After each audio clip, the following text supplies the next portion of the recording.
eu queria dizer para vocês também que é importante nós falarmos a respeito do implied power, que numa tradução literal seriam os poderes implícitos, né? Competência. Competência, competência, competência. Implied power, os poderes implícitos. Então, segundo essa teoria, que nós chamamos de poderes implícitos, né? Que foi criada em 1910 durante a corte 1910, não, perdão, 1819, isso mesmo, nada de 1910. Foi criada em 1819, nós estamos falando no início do século XIX, né? Durante a Corte Marshall, quando a Constituição Federal, o nosso diploma legislativo maior, quando a nossa Constituição outorgar expressamente poderes a um determinado órgão, a uma determinada instituição, implicitamente ela vai assegurar os meios necessários para essa execução. Então eu vou repetir. Quando expressamente a Constituição Federal outorgar poderes a um determinado órgão, implicitamente, por isso que nós chamamos de teoria dos poderes implícitos, né?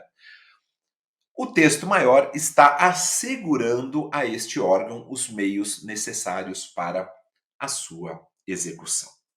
Perfeito, Maurício. Maurício. Então seria basicamente o seguinte, olha, vamos imaginar, né? Nós não temos vácuo de competência. Ou seja, quem é que julga os embargos de declaração contra as decisões do próprio Supremo, contra as decisões do próprio STJ? Porque não temos previsão expressa nesse sentido. Mas implicitamente, até porque o Supremo reconhece a teoria, ele admite a teoria dos poderes implícitos, das competências implícitas, né?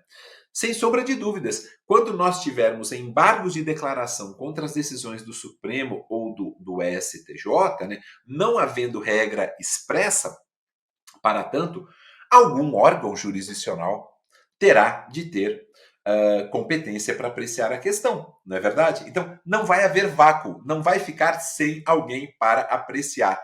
Justamente por quê? Porque a ideia principal é aquela que eu mencionei logo no início. Se a Constituição expressamente outorga poderes a um determinado órgão, implicitamente ela também assegura os meios necessários para a sua execução.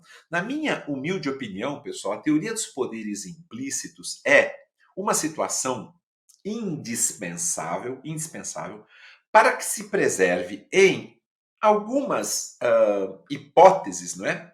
Em algumas situações, também vou repetir a palavra, a organicidade, né? Organicidade do sistema normativo. Com isso, evitando vácuos ou agressões à coerência. O sistema normativo precisa funcionar.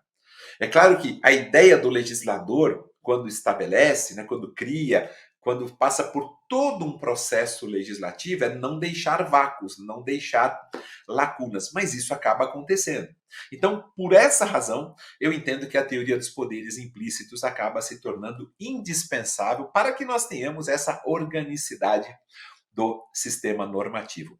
E o exemplo, na minha também humilde opinião, que eu queria dividir com vocês, amigos, o exemplo mais famoso, né, se deu no recurso extraordinário, um recurso extraordinário daqui das Minas Gerais, 593727, recurso extraordinário 593727 de Minas Gerais, em que se permitiu validar poderes investigatórios amplos ao Ministério Público a despeito de não termos previsão legal expressa desses poderes, tá? Depois eu gostaria, claro, se os amigos puderem dar uma olhadinha no recurso extraordinário 593727 de Minas Gerais. Ali é um exemplo clássico de reconhecimento da teoria dos poderes implícitos, porque o Ministério Público teve, naquela ocasião, reconhecida a possibilidade de exercer poderes investigatórios amplos, tá bom? Não obstante eles não estivessem